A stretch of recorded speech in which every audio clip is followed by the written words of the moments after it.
Et le canal est ouvert à la navigation toute l'année, sauf le mois de décembre et le mois de janvier. Et là, on en profite pour arranger, enfin VNF, les voies navigables de France, c'est eux qui gèrent les canaux de France. On en profite pour nettoyer, vider. Souvent, on vide ce bras qui est plein de cochonneries, les gens jettent n'importe quoi. Et on arrange, bon, il faut arranger des écluses. Alors, tout le long du canal, vous rencontrez 63 écluses, des simples, des doubles, des triples, une quadruple. Ici, 9 écluses actuellement, 7. Et à Agde, vous avez une écluse ronde qui donne 3 directions et qui permet au bateau de pivoter à l'intérieur et de prendre la direction voulue. Des ponts, évidemment, pour passer d'un côté à l'autre, il y en a 130. Des ponts canal, il y en a 7. Et actuellement, le pont canal le plus ancien, c'est le canal de Répudre, qui a été construit sous Paul Riquet et qui se trouve à une trentaine de kilomètres vers Narbonne. Voilà. Alors, on va aller se poster au milieu du pont pour voir la vue. Je pense que c'était plus ancien que ça. Mais au 19e siècle, on passait encore avec des figures de dépôt, hein, c'est super. Je pensais que c'était le Moyen-Âge.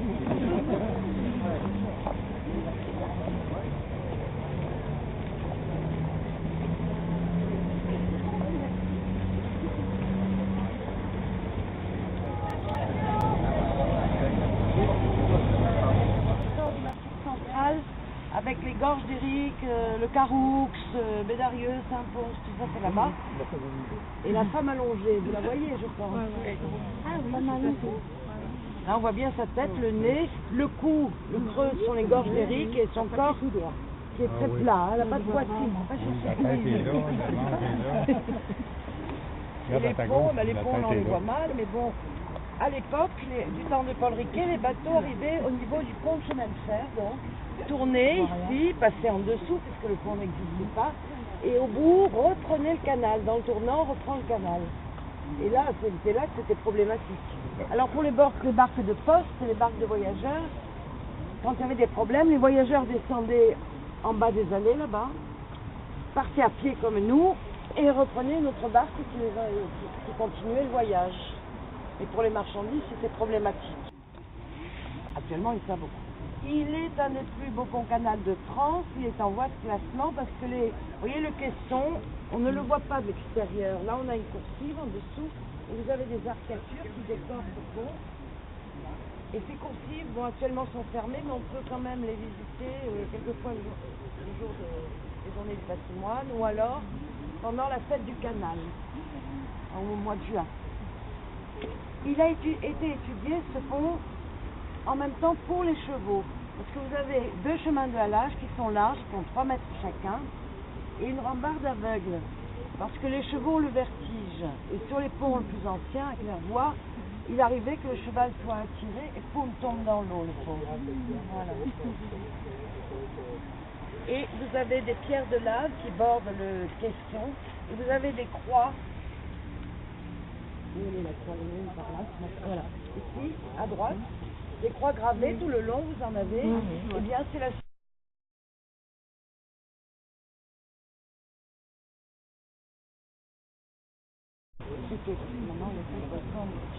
Sur l'ancienne cathédrale romane, qui avait été incendiée par 1209. Cette cathédrale romane est en pierre. Donc sous l'effet de la chaleur, elle explose en très très grande partie et on considère que c'est une cathédrale forteresse. Là vous avez l'usine à gaz, l'ancienne usine à gaz de Béziers, c'est la petite maison avec le tour. Et c'est toujours l'usine à gaz, mais maintenant c'est une boîte de nuit. Enfin elle porte toujours le même nom. Ça gaz, il y en a qui va dire.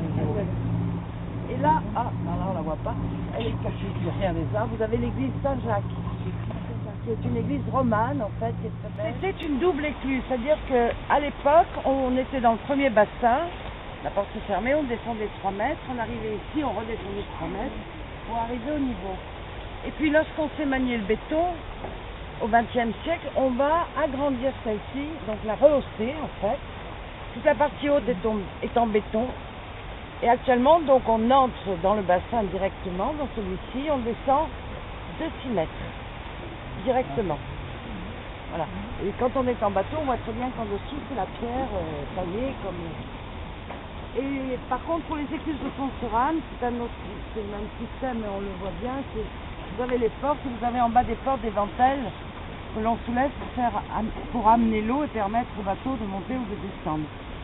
Et on monte de 3 mètres à chaque fois. Et comme il y a un mouvement d'eau, si vous voulez, on prépare les écluses, il y a des heures de montée et des heures de descente. On ne peut pas se croiser. Donc ça change toutes les 2 heures. 2 heures de montée, 2 heures de descente.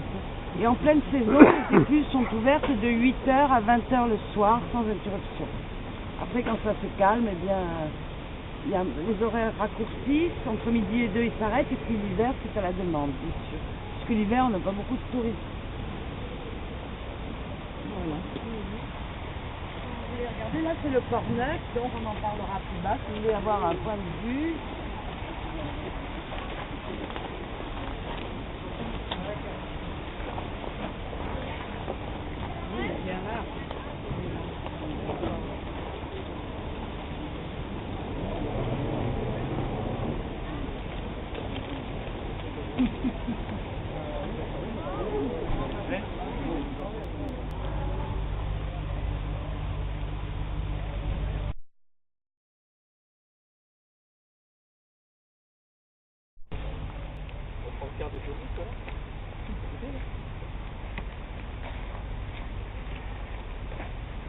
On avait dit un bateau pour la manœuvre.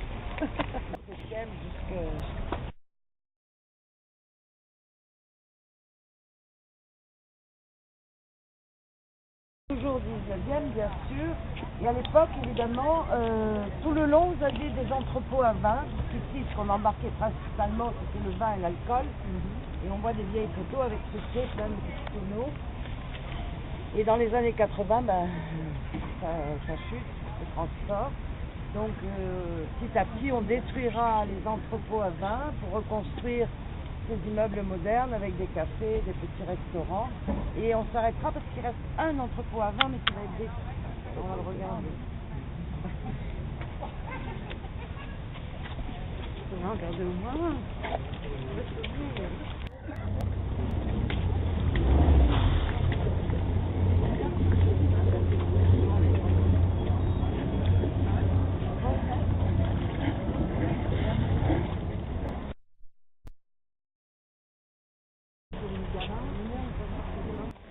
Par là, le canal est là, et en parallèle, il y a l'Orbe. Donc, c'était dans l'Orbe, et ils reprenaient le canal au niveau d'un pont qu'on appelle le pont rouge, pour ceux qui sont des Béziers, et voilà, et continuer comme ça.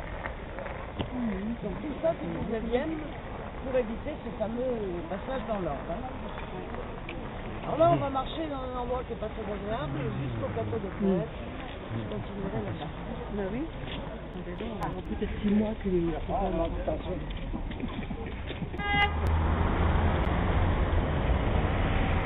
Et au-dessus du porche d'entrée, vous avez une tête de chameau.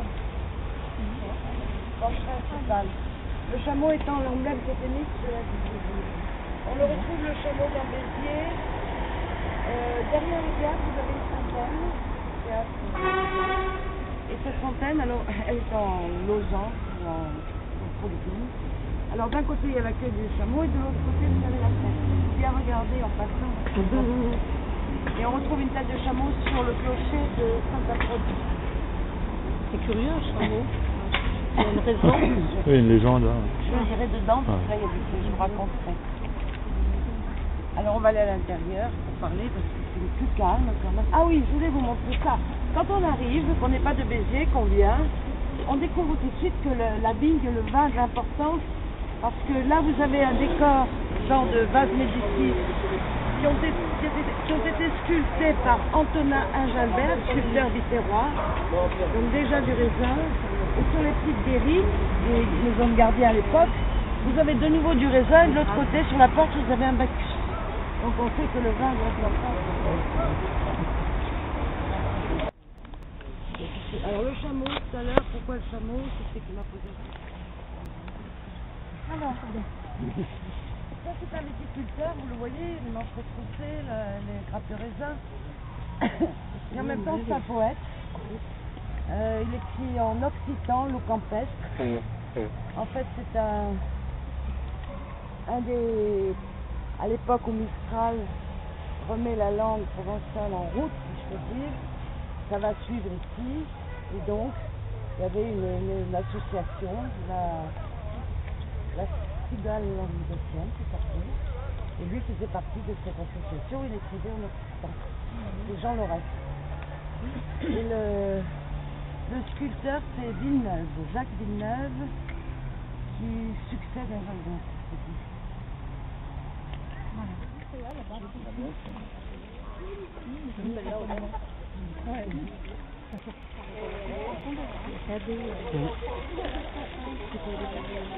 Dans un cap, C'est 17 mètres de haut, c'est important.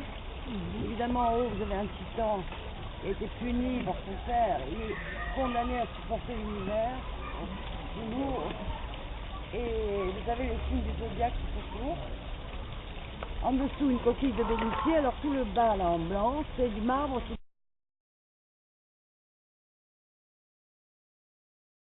Je crois qu'il y a 12 tonnes de marbre. 17 tonnes. Donc, la coquille de bénitier. En dessous, les armoiries de la ville de Béziers. Des amours qui jouent avec les chevaux. Alors, cette fontaine est à double face. On n'ira pas la voir, mais de l'autre côté, vous avez donc... En fait, ce sont des chevaux marins. Quand on est de l'autre côté, on voit que l'autre partie du corps se termine en queue de poisson avec des pattes de crabe. Bon, vous voyez qu'il y avait de l'argent, donc beaucoup d'argent. Et là, donc là, c'est Clara de Luna. C'est la seule femme poète languedocienne qui est dans le jardin. Et elle est dans le jardin depuis un an. On l'a acceptée que maintenant. femme. Quand même, hein. 7 ans. Il a un nom, c'est ça? Il a un nom, c'était quel particulier? Non, ça appartient à la famille. Et là, un vase d'ici, décoré par un Jalbert. Mais là, c'est daté artiste. Il a fait le modèle et puis après, ça a été fabriqué. Et ça décore tout le jardin. Vous en avez un petit peu partout dans le jardin. Qui amène directement la gare. Là, on se promène plus, on traverse.